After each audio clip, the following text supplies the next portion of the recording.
오늘도 수요 예배를 기억하고 하나님 앞에 나온 우리 사랑하는 성도님들, 하나님께서 함께하여 주시고 오늘도 우리의 기도에 응답하여 주시기를 간절히 소망합니다. 광야 같은 세상길을 살아가려고 하면은 누구든지 하나쯤은 의지할 만한 것이 있어야 됩니다. 어떤 사람들은 돈을 의지하기도 하고, 어떤 사람은 나 자신의 건강을 의지하기도 하고, 또 어떤 사람들은 세상에 나의 위치나 어떤 명예나 권세를 의지하기도 합니다. 그것도 없으면 하다못해 남편이라도 의지하면서 살아가는 것이죠. 그런데 우리가 인생을 살다 보면은 내가 황금 지팡인 줄 알고 믿고 의지하며 살았던 것이 어느 순간에 갈대 지팡이에 불과하다는 것을 깨닫게 됩니다. 여러분, 우리의 기대를 저버리지 않고 우리의 소망을 무너뜨리지 않는 것이 무엇이겠습니까? 성경은 이렇게 말씀을 합니다. 여호와 자기 하나님에게 소망을 두는 자는 복이 있도다. 할렐루야. 오늘 그 하나님을 의지하고 그 하나님께 소망을 두고 은혜를 사모하며 나오신 우리 사랑하는 성도님들께 하나님께서 변치 않는 황금 지팡이가 되어주시기를 주님의 이름으로 축복합니다. 오늘 본문에는 아람의 위대한 군대 장관 나만이 나옵니다. 이 나만을 오늘 본문 1절에서 아주 화려하게 소개를 하고 있죠. 자, 1절 말씀을 우리 같이 한번 읽어봅니다. 아람 왕의 군대 장관 나만은 그의 주인 앞에서 크고 존귀한 자니 이는 여호와께서 전에 그에게 아람을 구원하게 하셨음이라. 그는 큰 용사이나 나병 환자더라. 자, 나만을 아주 자랑스럽게 소개를 하지 않습니까? 이 세 가지 영화로운 그런 수식어를 붙여가지고 휘황찬란하게 소개를 합니다. 첫 번째 뭡니까? 아람이라고 하는 그 당시 가장 큰 대국이었습니다. 이 아람 나라의 군대 장관이었다. 대단한 사람이죠. 뿐만 아니라 그의 주인 앞에서, 이 주인은 왕을 말하지 않습니까? 왕 앞에서 크고 존귀한 자였다. 아주 대단한 분이지요. 뿐만 아니라 그는 큰 용사였다. 아주 고대에는 용맹하고 힘 있는 장수가 최고인데 나만은 큰 용사였다는 겁니다. 자, 왕의 군대 장관이고 왕 앞에서 크고 존귀한 자고 큰 용사였는데, 그런데 마지막에 붙어있는 저 한 단어가 앞에 있는 모든 공든탑을 다 무너뜨리고 마는 것입니다. 그는 큰 용사이나 나병 환자더라. 그렇게 말하는 거죠. 여러분, 얼마나 안타깝습니까? 나만은 한계를 가지고 있는 사람이었습니다. 남들이 볼 때는 모든 것이 풍족하고 대단하고 권세와 벼슬을 가진 사람 같았는데 그 자신도 부족함이 있고 한계가 있더라는 것이죠. 그 당시 나병은 풀쥐병이었습니다. 왕에게 존귀한 사람이고 왕에게 사랑을 받는 아주 귀한 사람이니까 분명히 가장 의술이 뛰어난 왕의 의의에게 치료를 받았을 것입니다. 그리고 보통 사람은 구경도 할 수 없는 아주 진귀한 약재료를 썼을 것입니다. 그런데 나만에게는 백약이 무효한 것입니다. 고칠 수 없는, 극복할 수 없는 한계가 그에게 있었다, 그 말이죠. 여러분, 사실 우리 자신을 돌아보면은 우리도 부족함이 있고 한계가 있는 사람이라는 것을 고백할 수밖에 없습니다. 부족함이 없는 사람이 어디 있습니까? 하나님의 은혜가 필요 없는 사람이 어디 있습니까? 제가 가정들을 가만히 돌아보면 그렇습니다. 어떤 가정은 세상적으로는 부러울 게 없는데 믿음이 희미한 가정이 있어요. 또 어떤 가정은 아주 믿음은 좋은데 물질의 어려움을 당하는 그런 가정이 있습니다. 어떤 가정은 물질도 넉넉해요. 자녀들의 앞길도 잘 열려요. 그런데 정작 본인은 건강을 잃고 질고에 시달리며 살아가는 그런 가정도 있더라는 것입니다. 여러분, 우리는 나만처럼 누구나 다 부족함이 있고 인생의 한계를 가지고 있는 거예요. 하나님은 왜 우리에게 여러분 다 주시지 않고 각자에게 부족함을 주셨을까요? 왜 한계를 주셨을까요? 두 가지 뜻이 있습니다. 첫 번째는 우리의 부족함을 자각하고 하나님 앞에 겸손하라, 그런 뜻이에요. 또 하나는 나의 부족함을 바라볼 때에 하나님의 은혜 없이는 살아갈 수 없다는 것을 알고 하나님의 은혜를 사모하라고 우리에게 부족함을 남겨주신 것입니다. 사랑하는 성도 여러분, 우리가 인생을 살아갈 때 나의 부족함을 바라보고 나의 한계를 바라보게 될 때에 하나님 앞에 겸손한 마음으로 더욱더 은혜의 보좌 앞으로 달려갈 수 있기를 주님의 이름으로 축복합니다. 나아만은 아람의 군대 장관이었습니다. 자, 이 아람의 군대 장관이라 그랬는데요, 이 아람은 당시 이스라엘 나라와는 아주 전쟁을 하는 적대적인 관계였어요. 그래서 아람이 수시로 이스라엘 변방을 침범을 해가지고 약탈을 하고 부녀자를 사로잡아가고 아주 그렇게 한 거예요. 우리나라 역사도 보면 고구려 시대나 고려 시대를 보면은요, 오랑캐들이 많았잖아요. 변방에 뭐 홍건적이라든지 거란족, 여진족 들어보셨죠? 이런 오랑캐들이 우리나라를 침범을 해가지고 약탈을 하고 이 부녀자를 사로잡아가고 아주 그렇게 한 역사가 있습니다. 오늘도 꼭 그런 거예요. 본문에 보니까 아람이 이스라엘 변방을 침입해서 한 소녀를 사로잡았다고 그러죠. 2절 말씀 보니까 이렇게 나옵니다. 아람 사람이 떼를 지어 나가서 이스라엘 땅에서 어린 소녀 하나를 사로잡음에 그가 나만의 아내에게 수종들더니. 자, 그러니까 이 이스라엘 소녀는 아무런 죄도 없이 사로잡혀서 끌려왔는데 나만 장군의 아내의 종이 되었다, 그렇게 말씀하고 있죠. 여러분, 우리나라 영화나 사극에서 보면은 이런 스토리가 참 많습니다. 그래서 대개 그 다음 스토리가 아주 쉽게 짐작이 됩니다. 자, 사로잡힌 그 소녀는 오빠나 아버지가 자기를 구출하기를 기다리면서 눈물로 밤을 지새고 한 맺힌 세월을 보내는 것이죠. 그리고 그 오빠나 아버지는 무술을 연마하면서 복수의 칼을 갈아서 몇 년 후에 적진으로 달려가서 용감하게 그 소녀를 구해오는 그런 스토리가 우리나라 영화나 사극에 종종 나옵니다. 아주 우리나라의 그 한해 정서가 깔려 있습니다. 그런데 오늘 본문의 이야기는 우리가 예상하는 그런 스토리를 완전히 빗나가고 있습니다. 예상을 빗나가고 있습니다. 이 사로잡혀온 소녀는 나만의 부인을 수종하는 종이 되었는데 억지로 섬기거나 뭐 복수심에 불타오르거나 마지못해서 살아가는 것이 아니라 아주 성실한 자세로 나만의 부인을 섬기고 가족처럼 섬기는 거예요. 나를 구출하러 오빠나 아버지가 언제 올까 기다리면서 한 맺힌 세월을 보내는 것이 아니라, 물론 그런 소망이 있지만은 자기가 주어진 그 삶의 자리에서 최선을 다하면서 섬기고 있는 거예요. 여러분, 우리의 삶도 마찬가지입니다. 우리가 어렵고 힘든 삶을 살아갈 때에 내가 여기에서 구출될 날을 기다리면서 절망 가운데 살아가는 것은 올바른 신앙이 아닙니다. 비록 내가 지금 힘들고 어려운 상황에 있지만은, 여기에서 빠져나갈 소망을 가지고 있지만은, 지금 이 자리에서 하나님을 믿는 믿음으로 최선을 다하는 삶이야말로 바로 신앙의 삶이라는 것이에요. 여러분, 그런 신앙의 삶을 살 수 있기를 소망합니다. 자, 이 소녀는 나만의 집에 끌려와서 처음에는 이 나만이 나병에 걸린 것을 전혀 몰랐습니다. 그런데 얼마 동안 계속 이 집에 살다 보니까 어느 날 자기 주인 나만 장군이 나병에 걸린 것을 알게 된 것이에요. 자, 이 소녀가 주인이 나병에 걸린 것을 알게 되자마자 바로 그의 여주인에게 달려갔습니다.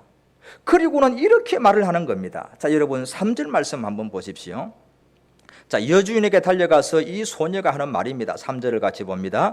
그의 여주인에게 이르되 우리 주인이 사마리아에 계신 선지자 앞에 계셨으면 좋겠나이다. 그가 그 나병을 고치리이다 하는지라.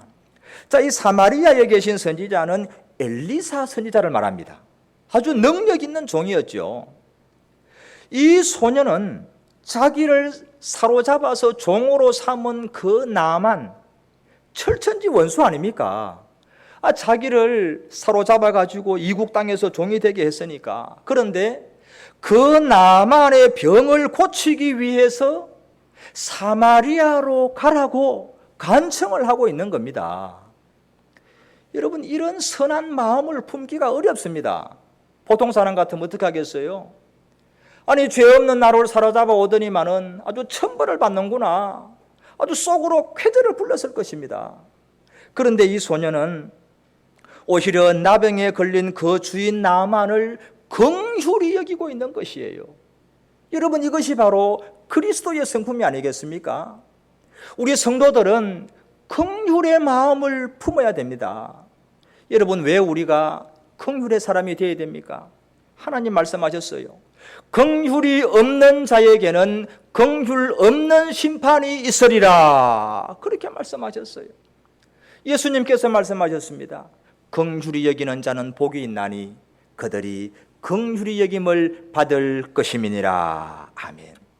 여러분, 우리가 하나님의 긍휼을 받기 위해서는 우리도 연약한 자들을 불쌍히 여기고 긍휼히 여기는 마음을 가져야 된다는 것입니다. 여러분, 우리 가운데 죄 없는 사람이 어디 있습니까? 우리가 다 하나님의 긍휼의 은혜로 죄를 용서받고 구원받은 성도가 아닙니까? 우리도 주님의 그 긍휼의 마음을 가지고 가족을 바라보고 교회를 바라보고 성도를 바라보고 우리의 삶 가운데 긍휼의 사랑으로 살아갈 수 있기를 소망합니다. 자, 그런데 이 포로로 잡혀온 소녀의 말을 듣고는 아주 사태가 긴박하게 돌아가는 거예요. 이 여주인이, 이 나만의 아내가 이 소녀의 말을 듣고는 나만에게 막 달려가는 거예요. 그리고 나만에게 이렇게 말을 합니다. 여보, 당신이 저 이스라엘에서 사로잡아온 그 소녀, 그 여종 있잖아. 그 여종이 오늘 나한테 이렇게 말을 하는데 당신이 사마리아에 가면은 엘리사라고 하는 아주 위대한 종이 있는데 당신 나병을 고칠 수 있대요. 이렇게 말을 하는 거예요. 자, 여러분 한번 잘 생각을 해보세요. 지금 이 여주인이 이 소녀를 신뢰하지 않았다면은 이 소녀의 말을 무시했을 겁니다. 그렇지 않겠습니까? 자기 나라 사람도 아니에요. 이스라엘에서 붙잡아온 그 어린 여종, 그가 하는 말을 그대로 듣고 나만에게 달려가서 그 얘기를 한다는 것은 이 소녀는 여주인에게 아주 절대적으로 신뢰받는 삶을 살고 있었다는 것을 말하는 것입니다. 자, 여러분, 이 부인에게 그 얘기를 전해들은 나만을 한번 보십시오. 나만은 자기 아내에게 그 말을 전해 듣고는 곧장 왕에게로 달려가는 겁니다. 왕에게 달려가서 이렇게 보고를 합니다. 자, 4절 말씀을 우리 같이 한번 읽어봅니다. 4절 말씀. 나만이 들어가서 그의 주인께 아뢰어 이르되 이스라엘 땅에서 온 소녀의 말이 이러이러하더이다 하니. 자, 지금 이 군대 장관, 이 나만 장군이 왕에게 달려가가지고 누구 말을 전하고 있습니까? 그 사로잡아온 어린 소녀의 말을 그대로 지금 전하고 있는 거예요. 무슨 얘기입니까? 이 어린 소녀가 나만의 가정에서 절대적으로 신뢰받는 삶을 살고 있었다는 것을 증명하지 않습니까? 여러분, 이거 지금 간단한 일은 아니에요. 왜냐하면은 보십시오. 지금 아람과 이스라엘은 전쟁을 하는 적대적인 관계입니다. 지금 이 나만에게 엘리사에게 가라고 제안한 소녀는 어느 나라 사람입니까? 이스라엘 사람입니다. 어떻게 그 말을 곧이곧대로 믿을 수가 있겠습니까? 여러분 같으면 믿겠어요? 지금 자기에게 철천지 원수 한을 품고 자기를 이스라엘로 보내가지고 암살하려고 하는 그런 함정이 있는지 누가 알겠습니까? 병을 고친다는 명목으로 이스라엘로 보내서 목숨을 잃을 수도 있는 그런 위험한 상황인데도 나아만은 그 소녀의 말을 그대로 믿고 왕에게 전하면서 사마리아로 가게 해달라고 간청을 하고 있는 것입니다. 여러분, 이 소녀가 평소에 얼마나 신실하게 살았으면, 얼마나 그 가정에서 신뢰를 받았으면 나아만이 그 소녀의 말을 듣고 적국에 가겠다고 왕에게 요청을 하고 있는가, 그 말씀이죠. 여러분, 우리는 이 세상을 살아가면서 하나님을 믿는 성도로서 하나님 앞에서만 아니라 우리의 삶의 자리에서, 특히 세상 가운데서 신실한 사람으로 살아갈 수 있기를 소망합니다. 세상에서 신뢰받는 사람이 되어야 되는 것이에요. 여러분, 요셉을 한번 보십시오. 오늘 이 시대에 우리가 얼마나 신실한가 요셉을 바라보면 우리가 알 수가 있습니다. 여러분, 요셉은 애굽의 종으로 팔려갔잖아요. 요셉이 애굽의 종으로 팔려가서 자기의 신세를 한탄하고 원망하며 눈물로 밤을 지새면서 그렇게 살지 않았습니다. 언제 아버지가 나를 구하러 올까, 그 구출될 날을 기다리면서 허송세월하지 않았습니다. 요셉은 종으로 팔려가서 아주 신실하게 살았어요. 주인에게 신뢰받는 삶을 살았어요. 여러분, 그 요셉이 종으로 살았던 보디발은 애굽의 시위대장이었습니다. 아주 대단한 사람입니다. 그 보디발의 집에는 애굽인들 종이 아주 많이 있었습니다. 그런데 그 애굽인들을 다 제쳐두고 그 가정의 총무가 된 사람이 누굽니까? 요셉이에요, 요셉. 애굽인들을 제쳐두고 히브리 종으로서 보디발의 가정 총무가 되었다는 것이죠. 얼마나 신뢰받았는지 그것을 알 수가 있는 겁니다. 여러분, 그 다음에 어떻게 됐습니까? 보디발 아내에게 누명을 뒤집어 쓰고 감옥에 갇히게 되었습니다. 자, 거기에서도 요셉은 얼마나 신실하게, 얼마나 성실하게 사는지 간수장이 자기의 모든 것을 요셉에게 맡겼다, 그렇게 말씀하고 있습니다. 자, 창세기 39장 22절 말씀을 우리 같이 한번 읽어보겠습니다. 간수장이 옥중 죄수를 다 요셉의 손에 맡김으로 그 재반 사물을 요셉이 처리하고 간수장은 그의 손에 맡긴 것을 무엇이든지 살펴보지 아니하였으니, 그렇게 말씀하고 있습니다. 자, 여러분, 얼마나 요셉의 삶이 신실했으면은, 얼마나 신뢰를 받았으면은 그 애굽인들을 제치고 가정 총무가 되고 죄수로서 죄수를 감독하는 총무가 되었다고 하는 것이죠. 여러분, 우리는 교회에서만이 아니라 우리의 가정에서, 우리의 직장에서, 우리의 사회에서 하나님을 믿는 성도로서 신뢰받는 삶을 살아갈 수 있기를 소망하는 것입니다. 여러분, 지난 5월 20일 날에 한국갤럽에서 발표한 한 가지 리서치 조사가 있습니다. 자, 한국인의 종교라고 하는 이 조사를 했는데, 자, 여러분들 저 수치가 잘 보이는지 모르겠습니다만은 1984년도부터 올해까지 종교 분포도를 조사를 한 거예요. 자, 제일 아래쪽에 나와 있는 것이 바로 올해 조사 결과입니다. 자, 여기 보면은 우리나라 사람 가운데서 가장 많은 분포를 차지하는 종교는 개신교입니다. 중간에 두 번째 빗살문이 있는 거예요. 자, 개신교라고 자기 스스로 대답한 사람이 17%입니다. 1위입니다. 1위. 자, 두 번째 종교 분포가 바로 불교인데 첫 번째 파란 색깔이죠. 16% 불교 신자라고 답을 했습니다. 그리고 세 번째가 자기가 천주교인이라고 답한 사람이 6%입니다. 자, 그런데 보니까 자신은 종교가 없다고 말한 사람이 몇 %예요? 60%. 많이 늘었습니다. 종교 없는 사람이 더 늘어났어요. 자, 지금 이 상황을 보면은 개신교인이 17%로 1위입니다. 가장 많은 분포를 차지하고 있습니다. 자, 그런데 저 가운데서 종교가 없다고 말한 저 60% 비종교인들에게 이렇게 질문을 했습니다. 당신은 어느 종교를 가장 신뢰하고 있습니까? 당신은 어떤 종교에 가장 호감을 가지고 있습니까? 이렇게 물었습니다. 그랬더니 저 60%의 사람들이 대답을 하는데 1위 한 종교가 불교입니다. 불교. 20%가 불교를 신뢰한다. 그렇게 말을 했어요. 자, 두 번째로 천주교가 2위를 했는데 13%의 사람들이 천주교를 신뢰한다. 그렇게 말했어요. 우리 개신교는 안타깝게도 3위를 했습니다. 6%의 사람이 개신교를 신뢰한다. 그렇게 말을 했다는 거예요.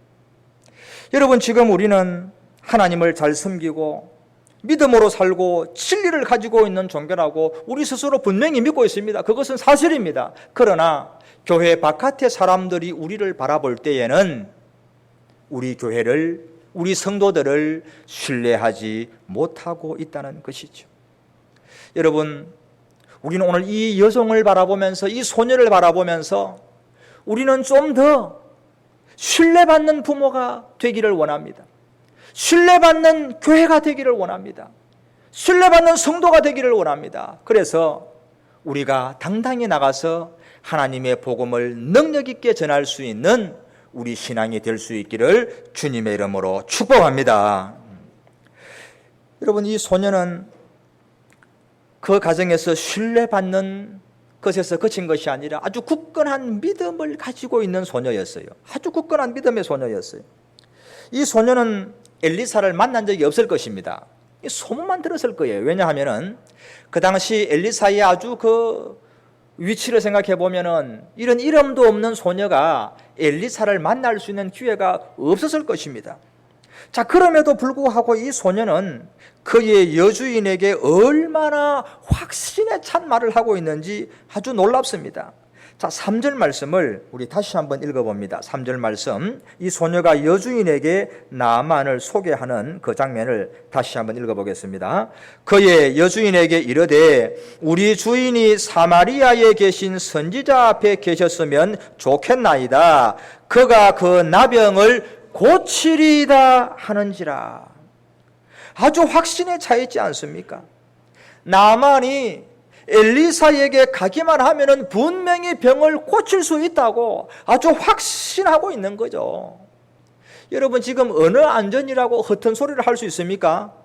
자, 만약에 나아만이 이 소녀의 말을 믿고 사마리아에 갔다가 만약에 병을 못 고치고 돌아오게 되면은 이 소녀는 죽음을 각오해야 될 그런 위치가 아니겠습니까? 이 소녀는 지금 엘리사에 대한 아주 분명한 믿음과 확신을 가지고 그 주인에게 그렇게 당돌하게 말을 하고 있는 것이죠. 여러분, 오늘 우리의 믿음은 어떻습니까? 우리는 정말 이 소녀가 엘리사의 능력을 믿고 확신하는 것만큼 우리는 하나님의 그 전능하심을 믿고 있습니까? 자신만만하게 세상 사람들에게 그 하나님을 소개할 수 있습니까? 유진 피터슨이라고 하는 신학자가 이렇게 얘기를 했습니다. 무당이 그의 신에게 순복하는 것만큼 우리 그리스도인들이 하나님께 순복한다면 세상이 달라졌을 것이다. 이렇게 얘기를 했습니다. 무당이 그들의 귀신에게 순복하는 것만큼 우리는 하나님께 순복하지 않고 있다는 것을 얘기하는 거예요. 또 이런 말을 했습니다. 갱들이 그들의 집당에 충성하는 것만큼 우리 그리스도인들이 교회에 충성한다면 교회는 세상을 뒤집었을 것이다. 그렇게 말을 했습니다. 갱들이 그들의 집단의 두목에게 충성하는 것만큼 우리는 하나님에게 교회에 충성하지 않고 있다는 것을 얘기를 하는 것이죠. 여러분, 우리 부산에는 바다가 잘 보이지 않습니까? 바다의 염분이 몇 프로인 줄 아십니까? 바다의 염분은 고작 3%라고 합니다. 3%. 이 3%의 염분이 전체 바다를 썩지 않게 하는 거예요. 그런데 우리 기독교는 오늘 800만 명이라고 우리 입으로 자랑을 하고 있습니다. 그럼에도 불구하고 우리 사회가 여전히 썩어 들어가고 있다면은 우리가 소금의 맛을 제대로 내지 못하고 있다는 것 아니겠습니까? 여러분, 참다운 성도로 인정받는 조건은 무엇이겠습니까? 여러분, 돈이 아닙니다. 학벌이 아닙니다. 세상의 권세는 더더욱 아닙니다. 오직 믿음으로 살아내는 성도가 참다운 성도로 인정을 받는 것입니다. 여러분, 우리는 정말 우리의 삶으로 살아내는 믿음의 성도가 되어서 우리를 통하여 복음의 능력이 나타나고 예수님의 향기가 전파될 수 있기를 주님의 이름으로 축복합니다. 여러분, 이 소녀가 그토록 신뢰받는 삶을 살고 믿음으로 살았던 이 소녀로 인해서 정말 놀라운 일이 일어나게 됩니다. 바로 이 나만이 하나님을 믿고 구원받는 놀라운 사건이 일어나는 거예요. 자, 나만이 엘리사를 만나가지고 병을 고침받고 돌아오는 길에 엘리사에게 한 가지 부탁을 하는데, 자, 17절 말씀 같이 한번 읽어봅니다. 나만이 이르되 그러면 청하건대 노새 2마리의 실을 흙을 당신의 종에게 주소서. 이제부터는 종이 번제물과 다른 희생제사를 여호와 외 다른 신에게는 드리지 아니하고 다만 여호와께 드리겠나이다. 아멘. 자, 나만은 이제 이스라엘 땅의 흙을 노새 2마리에 싣고 가서 제단을 만들고 이제부터는 우상 앞에 제단을 쌓지 않고 하나님께 희생을 드리고 하나님을 경배하겠다고 그렇게 약속을 하고 있는 것입니다. 여러분, 포로로 끌려온 이름도 없는 한 소녀의 그 신실한 믿음이 아람 군대의 장관 나만의 병을 치유하고 그를 구원하는 놀라운 역사가 나타난 것이죠.